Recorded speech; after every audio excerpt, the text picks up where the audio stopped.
Hi and welcome. Today we're near Charlottesville, Virginia. We're at Schuyler Green's company. We're here with the owner, John McMahon, and we're going to be talking about some of the things that you do here, John. Tell us a little bit about what you grow and what your company does. I'm John McMahon, like Chris said, and I own Schuyler Green's company, and we're a high-tech greenhouse operation that grows leafy greens. Pretty wide variety of them, but mainly salad mixes, so a lot of different lettuce types, and arugula, and some baby kale. John, have you always grown these types, or have you kind of had to play around with what you grow for your markets? I've always grown leafy greens. When I was first starting out and had a much smaller footprint, I grew a lot more varieties. So I probably grow like 30 plus varieties, just experimenting and trying out different crops. Now that we're a little bit larger, we grow fewer items but much larger quantities to handle our wholesale and retail customers. Okay, so I'm looking back here. I see lots of space with just greens growing in it. How does this system work? How does this hydroponic system work here? What do you call it? Yep, so this is a deep water culture system, DWC. Specifically, this is a high-density baby green system. Essentially, there are rafts that are floating on a pond or a pool of water, and we start seedlings in the back. We run them through a precision drum seeder to get different densities that we need for the crops, and then after they germinate for about 24 to 48 hours, we load them into the ponds and then start them on the back, float them to the front. When they're ready to harvest them, we'll run them through a harvesting line, which will cut them and then put them in our bags, and then we put them into cold storage to take out the field heat before we actually pack them. And I know you've been in operation for a while. Is this where you started, or have you changed the way you grow crops? No, the only thing that's been constant here is change. So we started out with nutrient film technique, which is also super common in the industry. NFT is the acronym. In that particular system, we use channels. There's kind of 3 stages for a typical NFT system for leafy greens. Can be 2 if you're doing baby greens, but essentially you put seeds in a substrate, typically oasis, a rock wool or a coconut claw, germinate the seedlings, grow them for a week or 2, then transplant them into the nursery channels, which are a little bit higher density, more for space savings. And then after they grow for about 2 weeks, then you transplant them into finishing channels, which are more spaced out to get your final lettuce head densities that you're looking for, so everything heads out. You can also do baby greens in this system, so we just keep them in the nursery channels. There are a lot of differences and a lot of similarities. One would be the volumes of water. This is a small pond we have, but our main ponds are about 40,000 gallons of water. Okay. And our NFT system is using 2,000 gallons of water recirculating. So scale is different, but that also impacts how quickly things change in the nutrient solution. Okay. Have you all had to, as you changed and switched over from the NFT to the pond system, how have you had to adapt in your employees? Things are different in the way the mechanisms, right?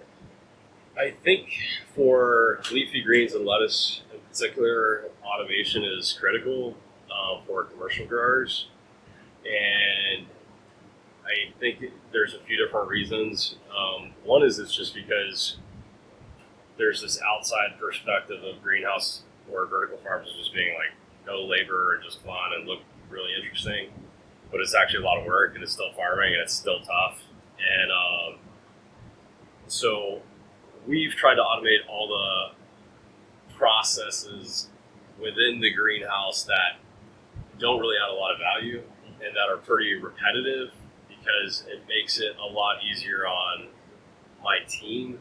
When I first started seeding, like 7 years ago, or I used to hand seed arugula, and I used to do 9 seeds per oasis hole to get the densities I needed. Right. One mat that has 276 hole locations would take me, I don't know, like 30 minutes. Very I was basically blind by the end of it. My hands hurt, and our automated seeding line can do the same number of seeds in about 7 seconds. So it's hard to go back to hand seeding. I think automating the greenhouse is extremely important to long-term sustainability and success, because we need to make the different tasks within the greenhouse as easy as possible and to take the load off our employees and put it onto automated machines.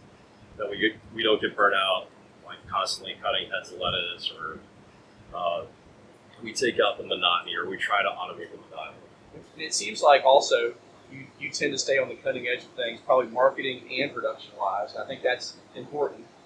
Yeah, marketing and sales is I was just too stubborn to quit. Like the whole world was kind of shutting down, and I was like, I just can't sit at home and not have my employees, and I really care about their families and them as individuals. So I was like, what do I need to do to figure this out? And we were very fortunate we were able to pull it off. It wasn't always pretty, but we made it happen. We got through the pandemic, and then now the wholesale markets have picked back up a lot, which is we're very thankful for. But yeah, marketing, it's always going to be adapting to the changing market trends. You never know what's around the corner or what's where things are going to go. And then on the technology side, yeah, I'm obsessed with learning more and always not assuming I know the best answer, what I need to think about, what I'm not thinking about now, what technology I need to evaluate and try to deploy in the greenhouse. Well, I was going to ask you what tips you might have for small growers, and I think you answered that with perseverance, certainly, keeping going, trying to stay on the cutting edge, and education and research. I can't stress it, just you have to read, you have to get online, you have to do research. I'm constantly trying to learn or connect with very smart people that have been researching or doing this for a long time. And there's really no substitute too for experience until you're growing at a larger scale than just a home grower. You start to encounter different challenges that you wouldn't have when you're doing it on a very small scale. And once you face those challenges, then that's where you learn how to adapt and adjust. Well, John, thanks so much for letting us come here today and see your operation. Really appreciate it. Yeah, no, thank you. I appreciate it.